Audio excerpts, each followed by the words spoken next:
저 중국인 아니라고요. 유럽의 한 광장에서 대만 국기가 선명히 붙은 캐리어를 끌고 한 여성이 울분을 터뜨리고 있습니다. 주변 사람들은 힐끔거리며 지나가지만 그녀는 멈추지 않고 외칩니다. 대만은 중국이 아닙니다. 억울함의 감정을 추스르지 못한 그녀의 목소리는 광장에 메아리칩니다. 그러나 혹시 한국인 아니세요? 이 질문 하나가 그녀의 세상을 뒤흔듭니다. 중국인으로 오해받아 차가운 시선을 받던 그녀.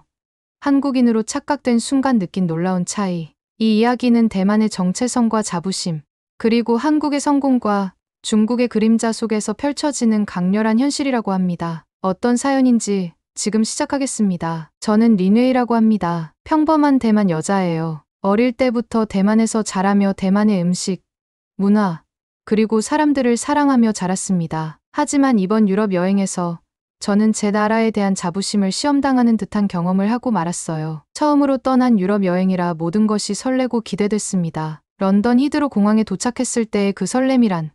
그런데 그 설렘은 공항 입국 심사대에서 조금씩 깨지기 시작했어요. 어디서 왔어요? 직원이 묻자 저는 대만이요라고 분명히 대답했어요. 그런데 그는 잠시 멈칫하더니 중국? 라고 되물었어요. 순간 당황해서 고개를 세차게 흔들며 다시 아니요.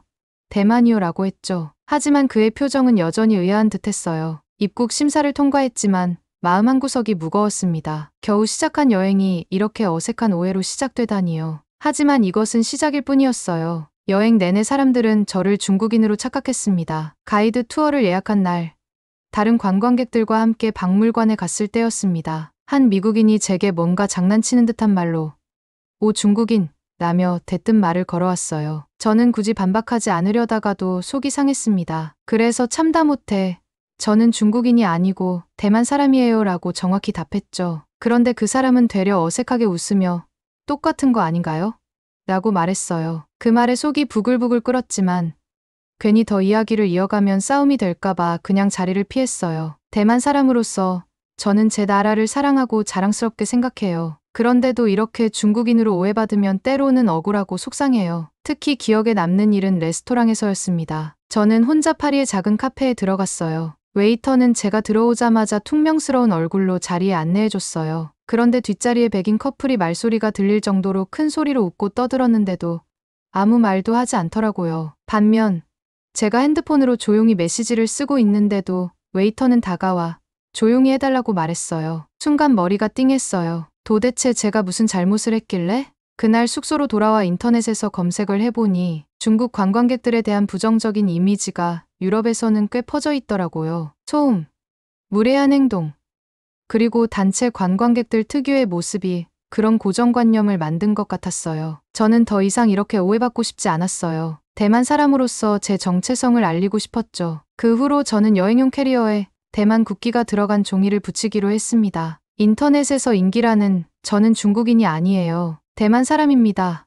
라는 스티커를 보고 종이에 써서 캐리어와 배낭에 붙여놨어요. 사람들이 저를 오해하지 않도록 하기 위해서였죠. 하지만 마음속에선 이런 생각이 들었어요. 왜 내가 이렇게까지 해야 할까? 제 정체성을 굳이 설명해야 하는 상황 자체가 너무나 답답하게 느껴졌습니다. 그래도 오해받으며 억울한 일을 겪는 것보다는 나을 것 같아 일단 종이라도 적어서 붙이고 다니기로 했어요. 이제 겨우 유럽 여행의 첫 며칠이 지났을 뿐인데 이런 일들만 겪으니 진이 빠졌어요. 하지만 이대로 여행을 끝낼 순 없었죠. 저는 아직 많은 나라를 방문할 계획이고 새로운 사람들을 만나고 싶었으니까요. 며칠 후 저는 스위스의 작은 도시 루체른에서 한 여행사를 통해 가이드 투어에 참가하게 되었어요. 유럽 여행객들 사이에서 꽤 인기가 있는 코스라 대만이나 중국 관광객들도 종종 찾는 곳이었죠. 투어 첫날 버스에 오르며 주변 사람들을 살펴보는데 저와 비슷한 아시아인들이 꽤 많았어요. 그리고 예상대로 처음 만난 가이드는 저를 중국인으로 생각했는지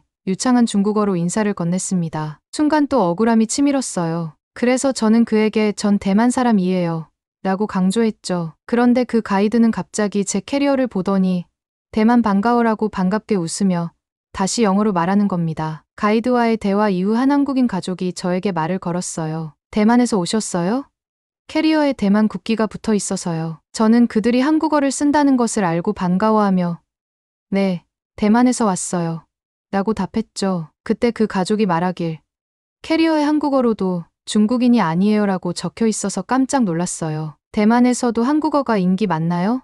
라고 물어보는 겁니다. 저는 웃으면서 사실 한국어는 모르지만 중국인으로 오해받는 게 너무 싫어서 인터넷으로 찾아보고 여러 나라 글자로 써봤어요. 한국어로도 적혀 있으면 더 많은 사람들이 알아줄 것 같아서 이렇게 적어봤어요. 라고 설명했어요. 그랬더니 그 가족은 고개를 끄덕이며 그럴 만하네요. 그런데 대만 사람들은 정말 예의가 바르다는 느낌이에요. 한국에서도 대만을 좋아하는 사람들이 많아요. 라고 덧붙이더라고요. 그 말을 듣는 순간 마음이 따뜻해졌어요. 여행을 시작한 이래로 처음으로 진심으로 이해받는 기분이 들었거든요. 그동안 사람들이 저를 중국인으로 오해하고 오해를 풀어야 하는 데만 신경을 썼는데 이번에는 저를 있는 그대로 대만인으로 인정해 준 거죠. 더 놀라운 건 한국인 가족이 대만을 긍정적으로 생각하고 있다는 사실이었어요. 이런 인식은 사실 저조차도 예상하지 못했던 부분이었거든요. 투어가 끝난 후에도 그 한국인 가족은 제게 친절히 말을 걸어주었어요. 함께 사진을 찍기도 했고 제가 몰랐던 투어 정보도 알려줬습니다. 그리고 이 경험은 제가 한국에 대해 더 많은 관심을 가지게 되는 계기가 되었어요. 사실 한국에 대해서는 드라마 몇 편 본 것 외에는 거의 아는 게 없었거든요. 그런데 한국 사람들이 대만에 친절하니 자연스럽게 호기심이 생기더라고요. 유럽 여행은 저에게 세상을 보는 시야를 넓혀주었지만 동시에 많은 혼란도 가져다 주었어요. 그중 가장 큰 깨달음은 제가 대만과 중국을 분리하고 싶어 한다는 사실이었죠. 그런 일이 있었던 건 이탈리아의 로마 투어 일정 중 하나로 유명한 박물관에 방문했는데 그날은 유난히 많은 아시아 관광객들이 몰려 있었습니다. 제가 한국인 가족과 대화를 나눈 이후로 아시아인을 보면 자꾸 어떤 나라에서 왔을지 관찰하게 되더라고요. 그런데 박물관 안에서 중국인 관광객들이 대규모로 몰려다니며 큰 소리로 대화를 나누고 셀카를 찍느라 길을 막는 모습을 보게 됐어요. 무작정 큰 소리로 떠드는 중국인 관광객들은 다른 관람객들조차 눈살을 찌푸리게 만들었어요. 저도 혹시 저렇게 보일까? 라는 생각이 순간적으로 들었어요. 아니, 제발 그렇게 보이지 않기를 바랐어요. 박물관을 둘러본 후 저는 근처 카페에 들어갔습니다. 로마에서 가장 인기 있다는 카푸치노를 마시며 그날 본 장면들을 곱씹었어요. 제 캐리어에 적힌 저는 중국인이 아닙니다 라는 문구가 왜 이리 절실하게 느껴졌는지 그제야 더 명확해졌습니다. 사실 대만 사람들도 완벽하지는 않지만 적어도 대만과 중국은 다르다는 걸 외국인들에게 더 잘 설명하고 싶어졌어요. 그런데 여행 도중 예상치 못한 일이 일어났어요. 프랑스 파리의 한 작은 거리에서 길을 헤매고 있었어요. 구글 지도도 잘 안 잡히고 표지판은 전부 프랑스어라 도무지 방향을 찾기가 어려웠습니다. 그런 제 모습을 본 현지인이 다가오더니 말을 걸었어요. 혹시 한국인이세요? 저는 순간 당황해서 멍하니 쳐다봤어요. 사실 제가 길을 물어볼 때는 대부분 사람들이 피하거나 귀찮아하는 경우가 많았어요. 하지만 이번에는 다르더라고요. 마치 제가 한국인이라는 이유만으로 특별히 더 친절하게 대하는 것 같았어요. 그래서 순간 솔직히 좀 복잡한 감정이 들었어요. 그분은 계속 친절했어요. 제가 가고자 하는 카페를 찾기 어려워하자 직접 스마트폰으로 검색까지 해주더니 같이 걸어가며 길을 안내해줬습니다. 이곳은 한국 관광객들에게도 인기가 많아요. 당신도 좋아할 거예요. 라고 하면서요. 저는 고마움을 전하며 사실 저는 한국 사람이 아니라 대만 사람이에요. 라고 말했어요. 저는 그 길에서 만난 짧은 인연에 큰 감명을 받았어요. 한국인이 아니어도 한국인으로 착각되었기 때문에 받았던 그 친절함은 대만 사람으로서의 저에게 조금은 아쉬움과 부러움을 동시에 안겨줬습니다. 길을 안내받고 도착한 카페에서 저는 프랑스식 디저트와 함께 커피를 마시며 잠시 생각에 잠겼습니다. 그 현지인이 왜 한국인으로 오해했을까? 외형이 비슷해서였을까요? 아니면 제 캐리어에 붙어있던 한국어 문구 때문이었을까요? 어쩌면 그분의 머릿속에는 이미 아시아 사람은 한국인이라는 긍정적인 이미지가 박혀 있었던 것 같아요. 저는 한국이라는 나라가 만들어낸 세계적 이미지를 곱씹어 보게 됐어요. 우리나라도 훌륭한 나라지만 국제사회에서의 존재감이나 영향력은 한국과 비교하기 어려웠어요. 한국은 그들만의 강렬한 매력을 갖고 있었고 이를 문화와 행동으로 증명하고 있었죠. 그날 저녁 숙소로 돌아와 또 다른 상황이 펼쳐졌습니다. 리셉션 직원이 제 캐리어를 보더니 대뜸 한국에서 오셨어요?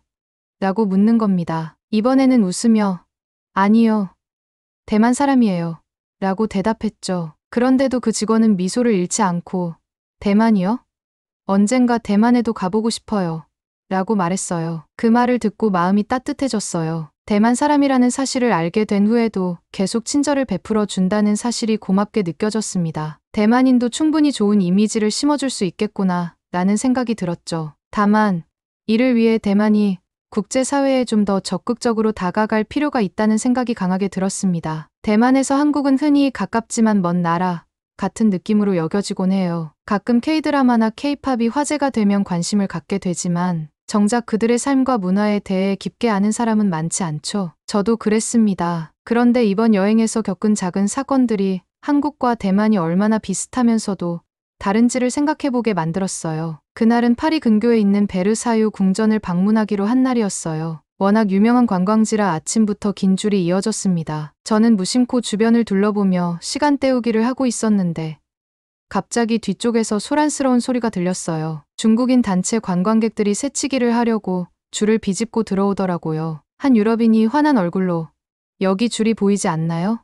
라고 따졌지만 그들은 아랑곳하지 않고 그냥 웃어넘기며 계속 앞으로 나가려고 했어요. 그 모습을 보고 정말 민망했습니다. 왜냐하면 다른 사람들이 저를 포함한 아시아인들을 같은 부류로 보고 있지 않을까 걱정이 되었거든요. 그때 중국인 무리 바로 앞에 있던 한국인 가족이 상황을 보더니 유럽인에게 다가가 정중하게 이야기를 했어요. 아마 저분들은 중국에서 오신 분들일 거예요. 그리고 나서 그 가족은 자신들이 한국에서 왔다며 예의를 갖춘 설명을 덧붙였습니다. 저는 그 광경을 보며 마음 한편이 묘했습니다. 그들 역시 저와 비슷한 경험을 하고 있었던 거죠. 같은 아시아인으로 묶이는 상황 속에서 자신들의 정체성을 분명히 하려고 했다는 점이 인상 깊었어요. 궁전에 입장한 뒤 그 한국인 가족과 우연히 같은 동선을 따라가게 되었습니다. 그들은 유럽 문화와 건축물에 깊은 관심을 가진 듯했어요. 특히 가족 중 어머니로 보이는 분이 "우리나라에도 이런 궁궐이 있잖아. 경복궁 같은 곳을 보면 여기도 비슷한 느낌이 나지 않니?"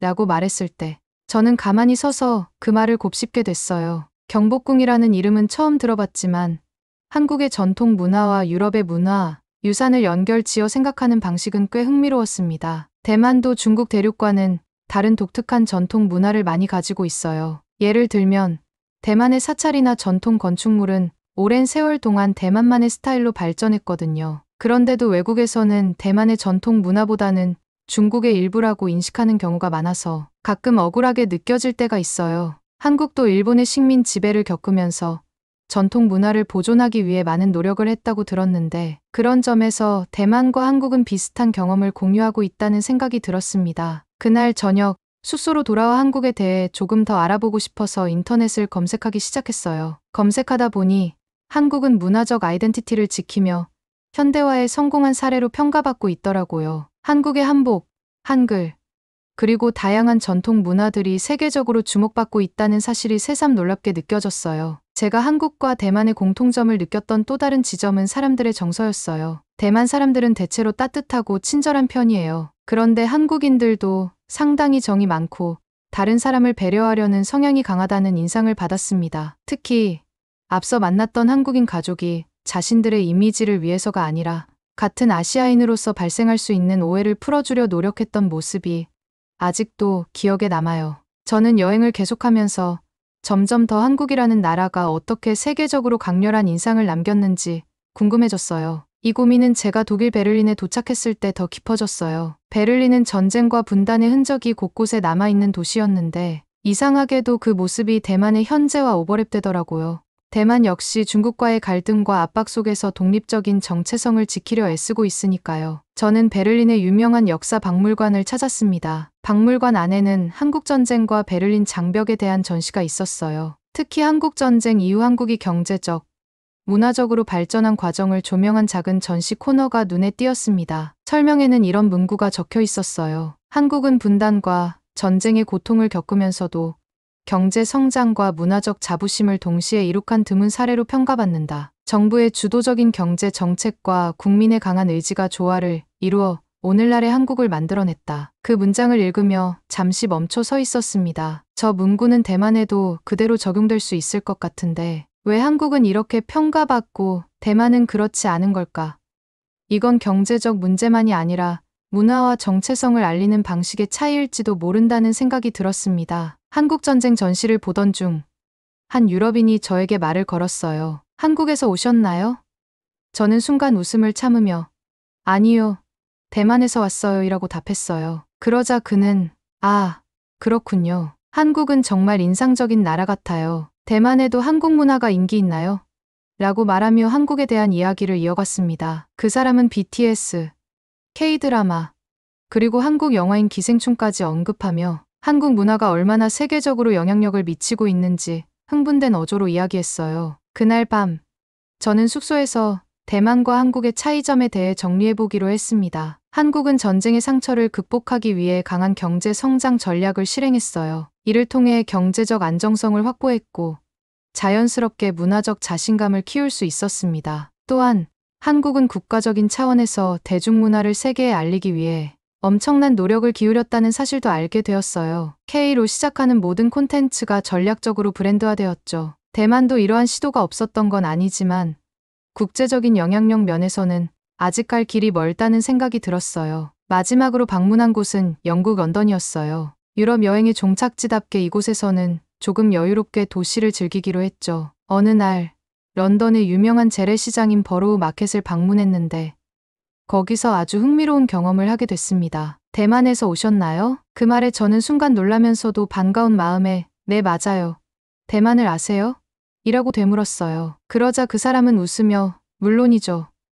대만은 음식과 아름다운 풍경으로 유명하다고 들었어요. 가본 적은 없지만 언젠가 꼭 방문하고 싶어요. 라고 답했어요. 순간 가슴이 벅차올랐습니다. 대만을 알아봐 주는 사람이 있다는 것만으로도 이렇게 기쁘다니요. 저는 자연스럽게 대만의 야시장, 버블티, 그리고 타이루거 협곡 같은 아름다운 관광지를 소개하기 시작했어요. 그는 웃으며 나중에 꼭 대만을 방문하겠다고 이야기했고 우리는 기분 좋게 대화를 마무리했어요. 이번 유럽 여행은 제게 관광 이상의 경험을 안겨줬습니다. 세계가 대만을 어떻게 바라보는지, 그리고 대만이 앞으로 어떻게 나아가야 할지에 대한 고민을 시작하게 했으니까요. 한국은 세계를 사로잡았습니다. 드라마, 음악, 음식, 심지어 글자까지 한국은 모든 것을 문화로 만들었습니다. 제가 느낀 한국은 하나의 거대한 브랜드이자 누구도 무시할 수 없는 존재였습니다. 대만도 이런 나라가 될 수 있을까요? 저는 이 질문의 답을 찾기 위해 노력할 겁니다. 그리고 언젠가 대만이 세계 속에서 한국처럼 빛날 수 있도록 저부터 변화의 시작이 될 겁니다.